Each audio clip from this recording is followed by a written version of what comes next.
Docker é a Jess Frazell, tá? Agora ela está na Microsoft, tá? Ela é Dev Advocate lá. X11, todo mundo está por dentro de como é que funciona. Não precisa ser muito específico, até porque eu não sei muito específico sobre como é que funciona o Shorg, o Wayland, Mir, enfim. Basicamente é o seguinte, as aplicações, para elas conversarem com a interface gráfica que tu usa, elas mandam os comandos delas para dentro de um socket, que fica geralmente no /tmp. Tá? Eu vou falar melhor sobre isso daqui a pouco. Que é agora. A malandragem, para fazer isso funcionar, é bem simples. Vocês vão montar esse socket dentro do container, tá? Que quando as aplicações vão definir uma variável de ambiente que é dizendo qual que é o display que elas têm que enviar. E quando a aplicação dentro do container estiver rodando, ela vai achar que ela está conversando com um Shorg que está dentro dela. E, na verdade, não. Está funcionando lá no teu host. Tá? É um hack, tá? É uma gambiarra, mas é uma gambiarra muito bonita. Tá? Por quê? Por que fazer isso? Tá? Eu rodo, sei lá, eu diria que 99% do que tem na minha máquina roda em Docker. Tá? Eu tenho, sei lá, o Git, porque eu fiquei preguiçoso de arrumar ele para funcionar transparente, porque eu tenho essa premissa.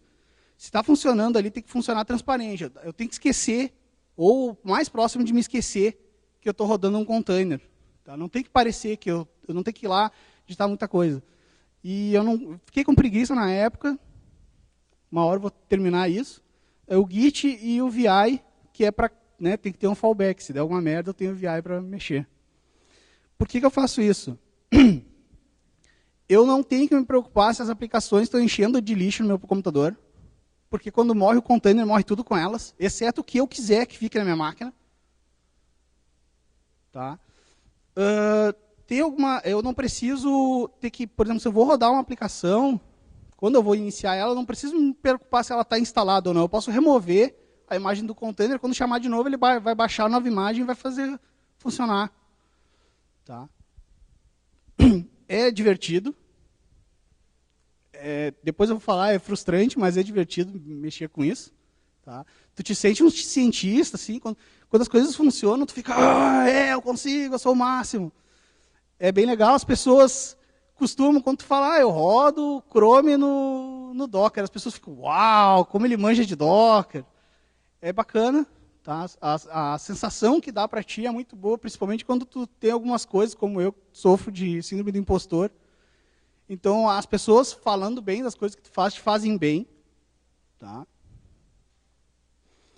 Mas não é tudo uma maravilha. Tá? Tem alguns probleminhas que acontecem. Por exemplo, se tu quiser... sempre tem algum jeitinho, entendeu? Mas um problema que eu tenho bastante, que eu sempre falo, é que quando eu estou rodando alguma aplicação, ali, por exemplo, o Telegram, e alguém me manda um link, eu tenho que copiar esse link e colar lá no meu navegador. Tá? O Pedro, tá aqui na plateia, ele me deu a dica de montar o Dbus lá dentro, mas eu não consegui, ainda não deu tempo para olhar bem. Quando eu tentei rapidinho, deu problema. Eu tenho que ver por quê. De vez em quando, alguma coisa, por exemplo, quando eu rodo, para eu rodar mais de uma aplicação que vai usar som, eu tenho que usar um terceiro container, que é do Pulse Audio. Porque senão, se eu for usar o alça direto no container, quando eu for subir um outro, ele vai reclamar que o dispositivo de áudio já está sendo usado.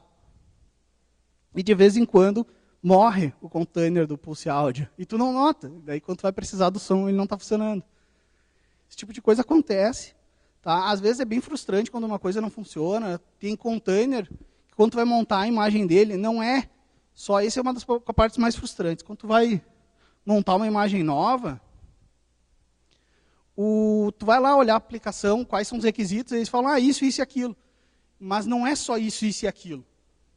Porque eles assumem que vocês têm várias coisas instaladas na máquina de vocês, porque todo mundo tem essas coisas instaladas na sua máquina. Só que o container não, ele é lisinho. Ele só tem o mínimo do mínimo para funcionar. Então essas coisas ficam ocultas para quando tu vai instalar elas. E é bem frustrante quando não funciona.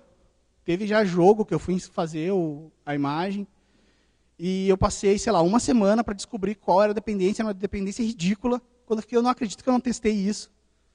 Mas quando eu consegui, eu me senti o máximo. Ah, se alguém tiver alguma dúvida, pode levantar a mão já, tá? Porque provavelmente eu vou levar muito menos tempo do que tem para o slot. Até porque eu estou nervoso, então eu estou acelerando. Como é que eu faço isso, tá? Tem um detalhezinho, que é aquele X-Host Local, lá no início, só precisa rodar uma vez por sessão, tá? Então o que eu faço na prática é colocar no meu script de inicialização para rodar ele. Para que é esse cara? Porque, no caso que eu uso é o Shorg, e por padrão, ele não permite acesso a ele que não seja pela tua máquina. E quando tu sobe um container, para o Shorg é como se fosse uma máquina rodando na rede. Então ele não permite esse acesso. Aí tem que alterar a CL dele para permitir isso, tá? Fora isso, o que tem ali é a montagem do socket, tá? E a variável de ambiente do display. Por que está só "-e display"? Porque o Docker entende que se tu botar dessa forma é para ele usar a variável de ambiente que já está na tua máquina. Tu já tem lá, tem muita gente que ensina na internet a colocar display igual a display. Na verdade, display igual a $display. Não precisa, só coloca "-e display e ele vai entender, tá? Em alguns casos, eu não sei bem porquê, por exemplo, o VLC, ao menos todas as imagens que eu testei, eu usei a da Jazz, que para mim é a que está melhor montada, ela não funciona se fizer com "-e display. Tem que colocar display igual Unix display. Beleza? Senão ele abre o VLC, só que o vídeo e as coisas em si não aparecem, só aparece uma caixa do VLC. Agora vocês vão vendo que o comando ele vai, na verdade, evoluindo, tá? Eu vou mudando, só para vocês verem como é que funciona a cabeça desse maluco aqui, quando ele vai montando os comandos, que depois, quando eu for mostrar como é que eu faço, vai ser uma tripa gigantesca de comando de run. Aqui eu adicionei para fazer a aceleração por hardware. Tá? Só colocar ali device o caminho para o dispositivo. O áudio. Tá? Eu sempre recomendo que use o Pulse Áudio. Depois de um tempo, eu comecei fazendo desse jeito e era muito ruim, exatamente porque se um está funcionando com áudio, o outro não consegue. Ele sobe, mas não dá áudio nenhum e tu não entende por quê. Tu fica ali, por quê? Mas por quê? Por quê? Aí tu vai lá, Docker Logs, ele fala, dispositivo já está em uso. Tá? A webcam, mesma coisa, coloca o caminho para ela. Tá? Por padrão vai ser dev, vídeo 1, vídeo 0, mas pode mudar, se vocês tiverem mais de uma webcam na máquina, alguma coisa assim, ele vai mudar o caminho. Né? A hora do sistema está ficando errada. Aqui depende muito de como é que é qual que é a tua distro e a distro que está usando de base para a imagem. Tá? Mas a ideia é a mesma. Imagino que vocês já estão pegando a ideia.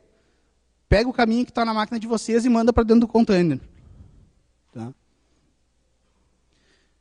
Para não perder as configurações, pega o caminho que é onde ficam as configurações desse aplicativo. Geralmente vai ser lá no .config do root do usuário, da pasta do usuário lá, do diretório do usuário, e manda para dentro do container no caminho em que a aplicação vai rodar. Tá? Ali eu botei root porque é muito comum, apesar de eu faço isso, mas é errado tu subir mesmo dentro do container como root.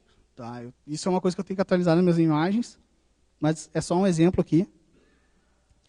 Isso aqui eu fiquei muito feliz quando eu fiz funcionar, que era uma coisa simples, mas para mim parecia uma grande sacada, que é montar o /dev/input lá para dentro também. Aí funciona o teu controle do videogame, ou o que tu quiser que seja dispositivo de entrada, vai ir para dentro do container também, e ele vai aceitado numa boa.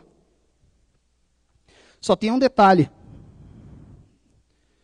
Nesse cara aqui, que é o seguinte, eu já notei que quando tu monta esse /dev/input, o teu dispositivo já tem que estar conectado, tá? Não adianta montar, subir e daí conectar o dispositivo. Ele vai considerar só o que tiver no momento montado ali.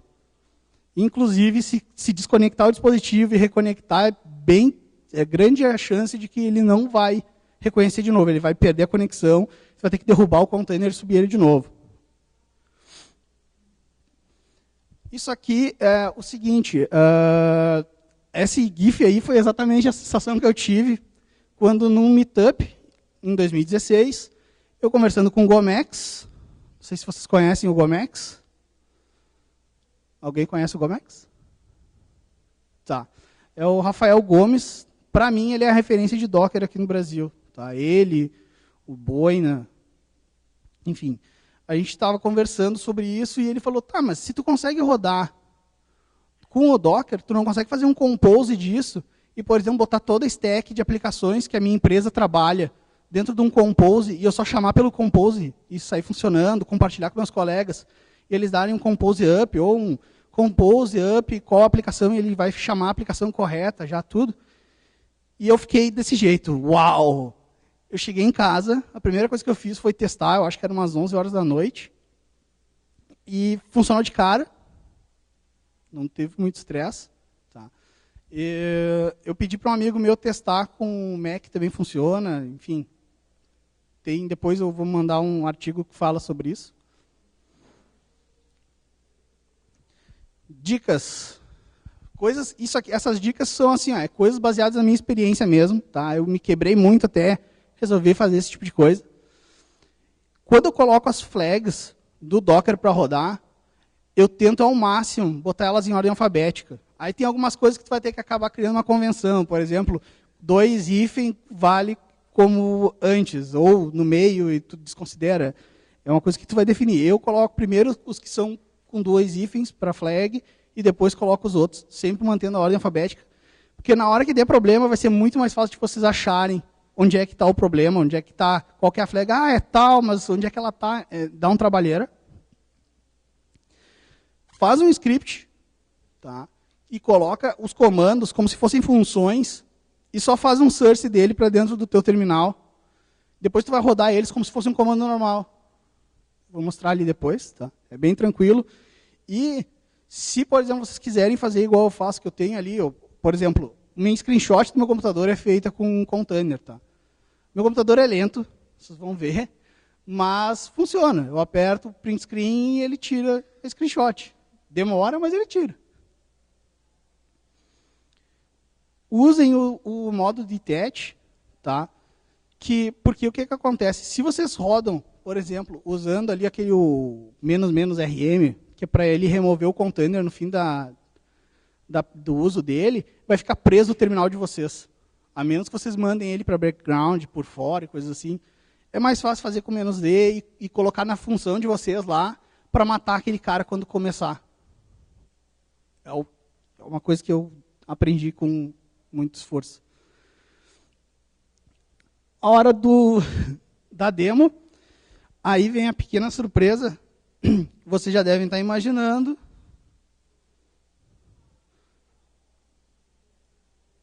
A própria apresentação foi uma demo, tá? Porque eu estou rodando esse Chrome num container. Se vocês quiserem ver mais coisas, dá muito tempo, era para ser 1 hora, eu levei 20 minutos por causa do nervosismo. Mas roda tranquilinho.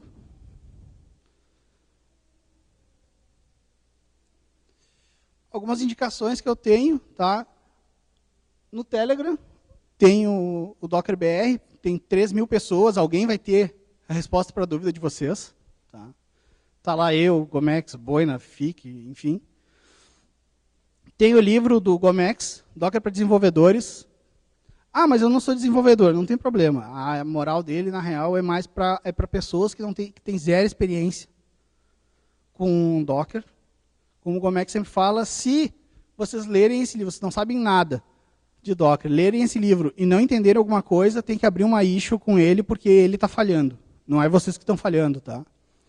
Tem um capítulo lá sobre GUI em Docker, que fui eu que escrevi, inclusive. Tá? Esse livro, na verdade, ele é código livre. Está no GitHub para contribuírem. Quem puder contribuir, eu indico, é muito bom a experiência de escrever.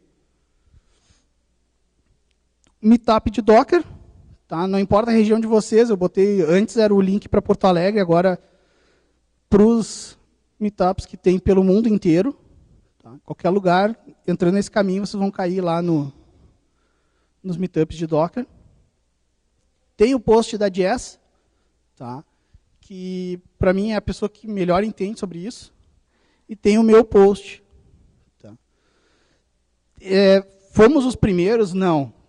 Inclusive, uma coisa, a primeira pessoa que eu achei que fez desse jeito que eu fiz, tá? Que foi onde eu aprendi na prática. Depois eu aprendi muita coisa lendo o artigo da Jess, mas a primeira vez que eu rodei foi um Firefox, e quem escreveu foi o Fábio Rain, que é daqui de Porto Alegre, é formado na PUC. Não sei se ele está morando em Porto Alegre, mas ele é daqui. Tá? A primeira vez que fizeram isso, para vocês terem uma ideia, foi com VNC dentro do container, e foi, se eu não me engano, eu não sei se foi um mês ou se foi 2 semanas, mas é muito próximo do lançamento público do Docker, 0.3. Foi a primeira vez que, assim que saiu, logo depois já tinha alguém fazendo isso. Tá? Foi feito com VNC, depois foi feito com SSH, usando o forwarding do X11, e depois foi descoberta essa gambiarrinha marota. Se alguém quiser contribuir, tá, com essa apresentação, ou quiser usar ela, tá, ela é Creative Commons, tá aí, tá no GitLab, não porque a Microsoft comprou e tal, faz muito tempo que eu botei lá, é porque eu queria descobrir como é que o GitLab funcionava.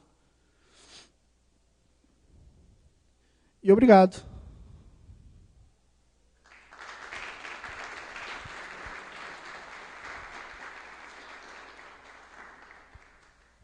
Alguém tem alguma dúvida, alguma coisa?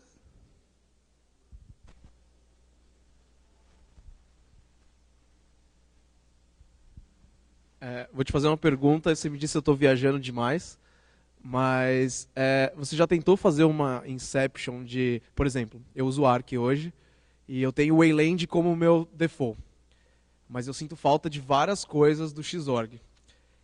Eu consigo fazer essa camada, eu rodar um Xorg, subir um container com ele e fazer isso para eu usar o Xorg dentro do meu Wayland, por exemplo, fazer algo desse gênero?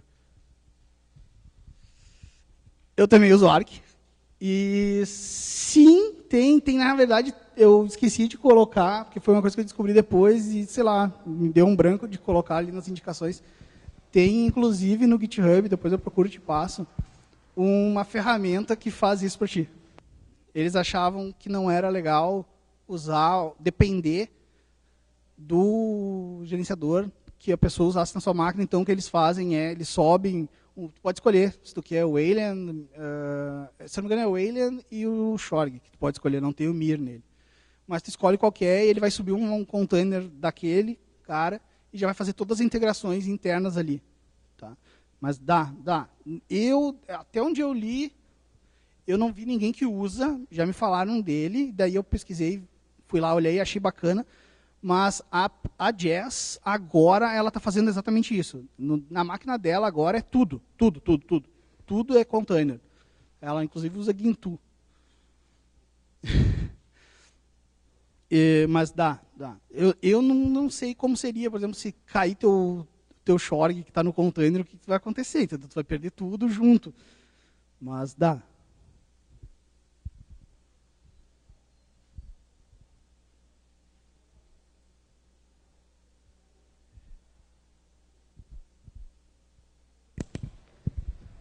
Valeu, Marco. Boa palestra. Eu não entendo nada de Docker, até a ideia é para tentar ver quais as potencialidades e achei interessante até para o usuário desktop.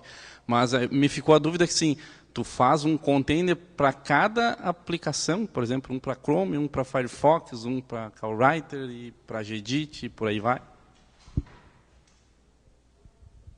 Sim. Na verdade, não é necessariamente eu, tá? É um pouco, nesse caso, eu faço muita coisa, mas na prática mesmo, o que eu faço é, eu tenho a tendência a confiar nas pessoas, não sei se isso é certo ou errado, tá? Mas o que eu faço geralmente é, eu vou no Docker Hub, procuro pela aplicação que eu quero, se ela estiver lá e o Dockerfile estiver público, eu dou uma revisada nesse Dockerfile e tendo a ou usar essa imagem da pessoa, ou uso ela como base para adicionar alguma coisa minha. Tá? Se não tiver lá, eu vou fazer uma imagem minha. Tem algumas já. Tá? Já fiz também PR para imagens que eu uso, do Telegram, do Chrome. Inclusive, a maior felicidade que eu tenho até hoje é ter a minha PR aceita pela Jazz para a imagem do VS Code. Tá? Eu vou mostrar aqui as aplicações que eu tenho.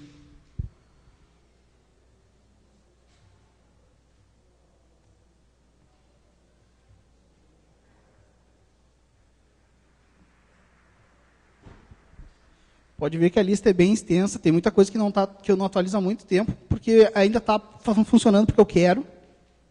Tá? Tem várias coisas aí. Como é que eu faço? Eu acabei não mostrando, né? Como é que eu faço para chamar essas aplicações? O que eu faço é chamar assim. Ó. Eu chamo exatamente como se fosse um Chrome mesmo, ou, por exemplo, o Telegram que não está aberto, eu posso fazer aqui. Ele, como eu falei, meu micro é meio lentinho. E tem um detalhe da imagem do Telegram, mas vamos ver se vai... Enquanto isso, eu vou abrindo aqui.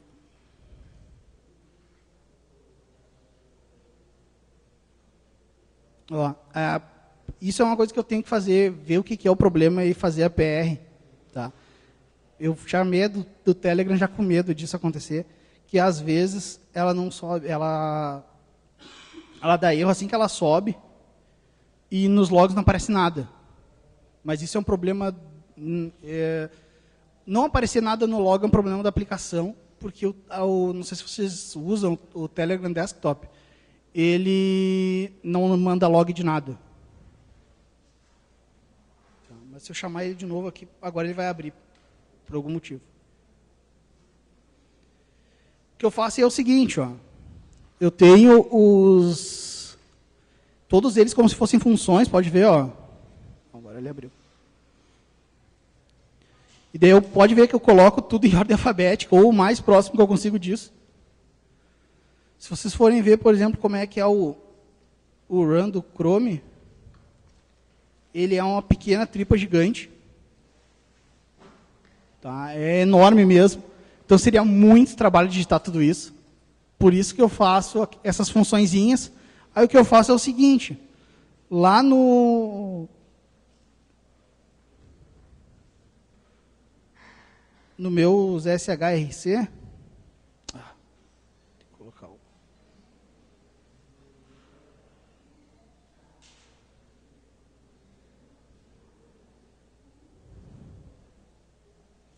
eu coloco ele como source.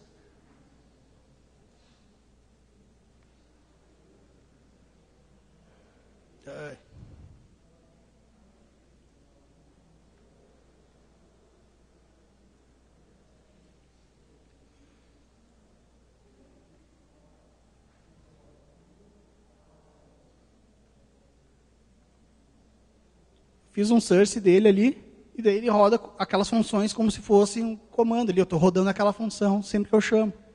Tá? E também, lá nesse script, lá no início dele, eu fiz... Cadê? Não, acho que é no final. Fiz essa malandragenzinha aqui, para, por exemplo, eu chamar quando eu uso um launcher ou alguma coisa, assim, um atalho do meu sistema, eu mando rodar esse script e coloco daí o comando. Script, Chrome, por exemplo. Daí ele já sabe que ele tem que chamar a função do Chrome. É assim que eu faço a malandragem para usar ele. Respondi a tua pergunta? Mais alguma?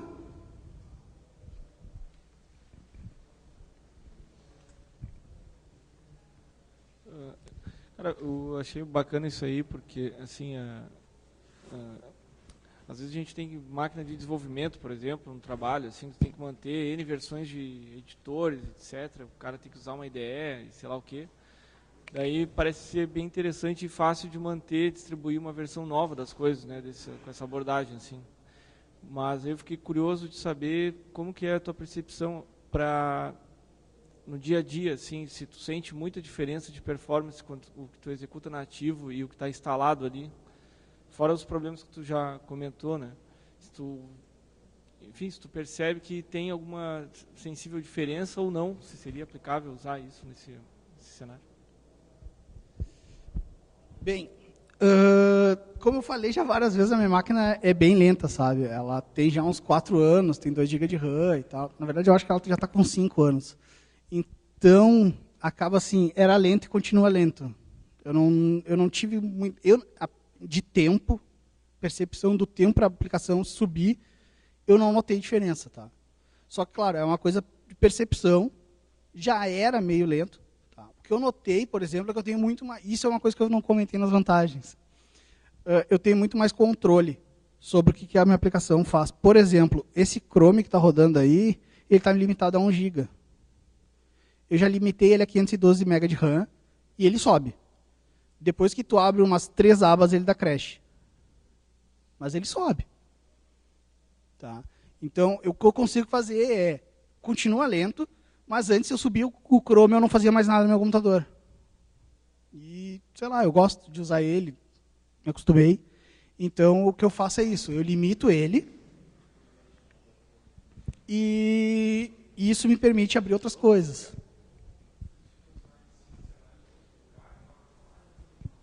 Já usei no trabalho, já testei. Inclusive, uma vez eu fiz uma coisa que eu não recomendo ainda, eu não testei como fazer melhorar isso, mas eu já botei uma aplicação para rodar dentro de um servidor e aparecia na minha tela.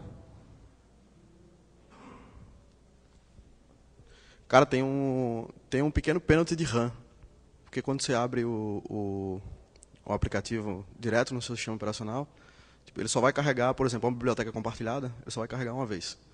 Quando você está usando Docker, pode ter 2 imagens, o cara pode ter feito um em cima do Debian, outro em cima do Ubuntu. Então, por exemplo, a libc está em versões diferentes. Então, ele vai ter 2 libc carregadas na memória. Sabe? Então, esse é o direto. Mas de processamento, não. De processamento é minúsculo. Tem, mas é minúsculo. Né? Não vai ser o seu problema. Eu vi que tinha uma pergunta lá para trás, eu não sei bem quem era. Também não perguntei, te respondi?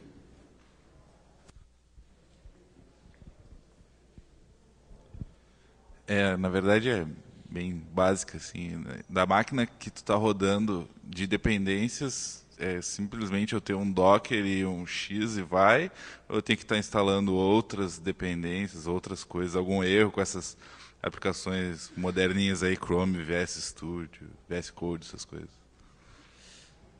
Olha, que eu lembro, eu não tive que instalar mais nada. O que eu talvez tenha que ter tido de instalar, se não me engano, foi o Xhost, porque eu uso o Arc e ele não vem por padrão, aí eu tive que adicionar ele. Mas eu não lembro de ter tido muita coisa, não. Eu queria ter formatado semana passada, mas acabei não tendo tempo, exatamente para poder responder melhor essa pergunta. Eu já estava pensando nisso, em falar sobre isso, e não deu tempo. Obrigado.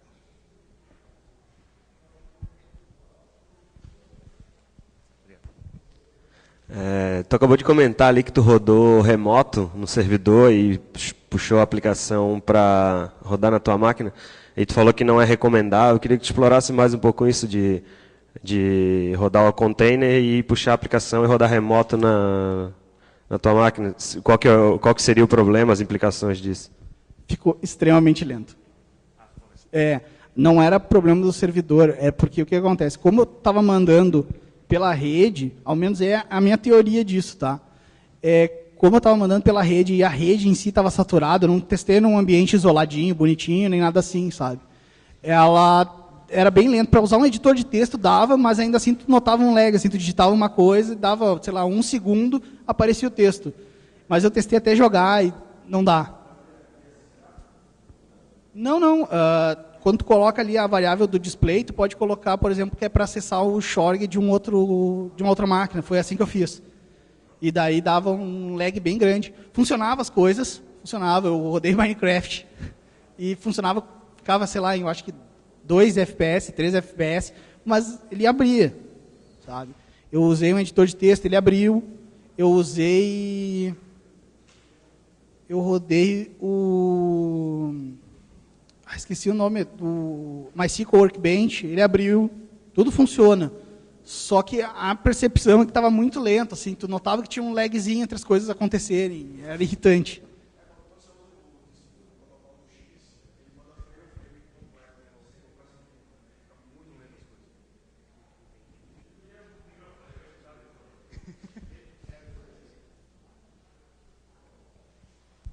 Quando você usa o display ou SSH, ele usa por baixo o protocolo do X. E aí ele manda o frame completo, sem compressão. Então tu está efetivamente mandando cada um dos frames que você quer exibir pela rede. Mas isso é uma coisa que eu quero testar melhor ainda, tá? Foi uma loucura que me deu um dia de testar e eu testei. Abre. Não vou dizer que não abre, só que é frustrante. Mais alguma, pessoal? Quer dizer, eu não sei se eu te respondi a tua pergunta. Tá. Mais alguém? A gente tem tempo.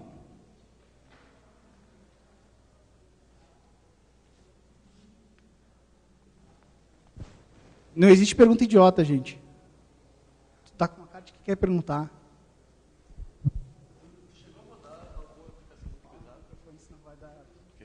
Tu chegou a rodar alguma aplicação muito pesada, tipo Android Studio ou algum editor de vídeo que trava sempre a máquina, querendo ou não, tipo, usar ela, ou HD, memória, fica escrevendo a swap toda hora? Cara, eu não sei porque para mim tudo é pesado, mas eu já rodei. É, sério. Por exemplo, eu tenho uma imagem ali, eu não sei se conta para ti, eu tenho uma imagem do OBS, fui eu que fiz, e funciona bem. Eu gravei a minha tela, gravei a minha webcam, funcionou tudo certinho.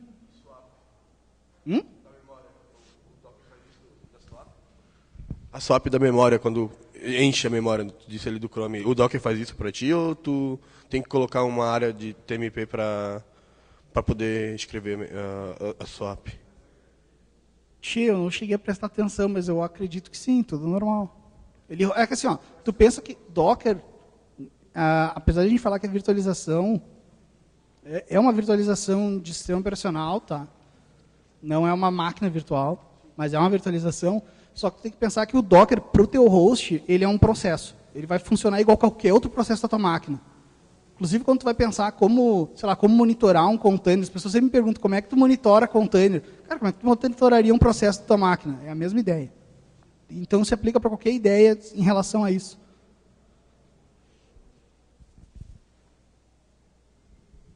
Respondi? Mais alguma? Opa. Cara, eu vi ali que a maioria dessas imagens ela está configurada para rodar com root, né? Tu falou antes, né? Tá. Chegou a ver, tem uma flag lá que dá para sobrescrever o usuário que vai executar o processo no container, certo? Daí estava pensando, se tu usou e tipo, que problema que tu teve, se teve algum, né? Porque às vezes a imagem não está bem legal, assim, não está bem configurada as permissões dentro da imagem, né? Daí pode dar algum problema. E por que tu compartilha só os diretórios do home que a aplicação precisa? Porque talvez eu estava pensando assim, o que tu acharia, né? De eu montar todo o home dentro e usar com o meu usuário para ficar transparente total, assim. Né? Eu já fiz as duas coisas. Dependendo do caso, vale a pena. Entendeu? Só que aí tu perde um pouco do controle. Se tu, por exemplo, montar teu diretório de usuário como o diretório do usuário lá dentro, tu perde um pouco do controle do lixo que a aplicação vai largar, entendeu? Se tu não quer que ela largue alguma coisa e ela vai estar largando porque faz parte do processo dela fazer isso, tu não vai ter esse controle, tu nem vai saber. Ela está lá colocando coisa para dentro que não vai se destruir quando o container morrer e tu apagar os volumes, enfim. Tá. Agora, sobre rodar com outro, usando ali a flag U, né, -U, sim, eu já fiz isso, tem algumas coisas, até agora não tive nenhum problema. Tá? Eu fiz, por exemplo, para rodar o Unzip, não é uma aplicação gráfica, mas o meu Unzip é um container, assim como o meu tar. É sério, eu não instalo quase nada na minha máquina, quando eu falo isso, eu falo sério. Tá? O que ele sobe, quando eu faço um Unzip ou um tar, se eu não me engano, ele sobe a imagem do Alpine, que já tem esses dois, e só roda o comando lá dentro. Tá? Daí eu uso a flag do -U usando o ID para pegar a minha ID, mesmo que eu use com outro usuário, porque como eu compartilhei esse script que eu montei ali, tem algumas coisas que eu acho que eu tenho que rever, porque provavelmente eu acabei colocando uma coisa que é específica para a minha máquina, mas eu tento ao máximo fazer com que seja reutilizável pelos outros. Então, eu não coloquei lá, tem que ser ao usuário, por exemplo, na minha máquina, eu acho que o meu ID é 1000, eu não coloco lá ID 1000, eu coloco o ID menos U. Que daí ele puxa o ID de quem estiver rodando. Mais alguma? Douglas estava cheio de perguntas ontem.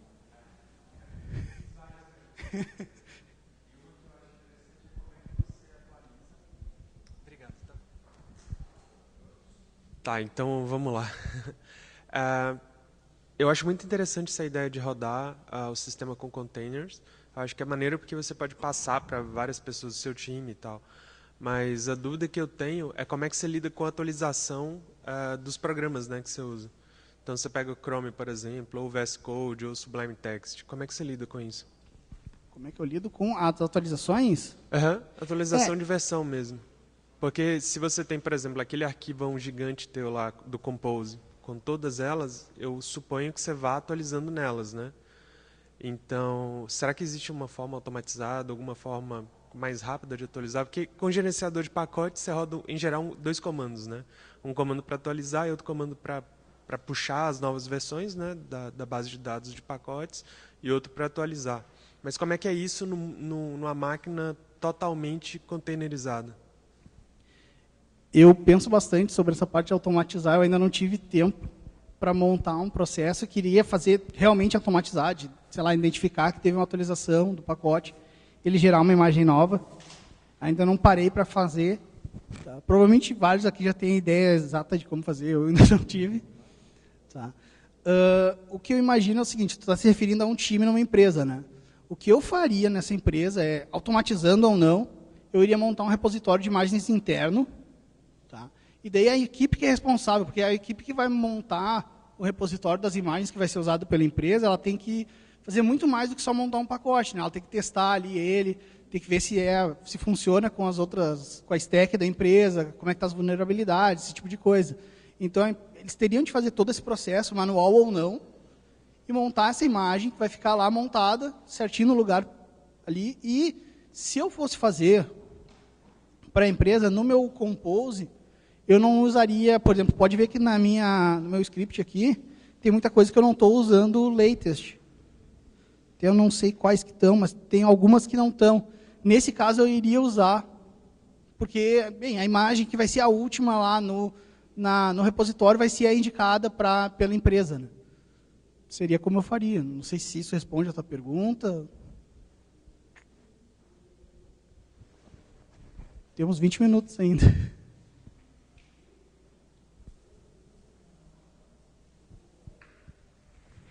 Podemos encerrar então, pessoal? Então tá, muito obrigado, pessoal. Qualquer coisa eu vou estar por aí também.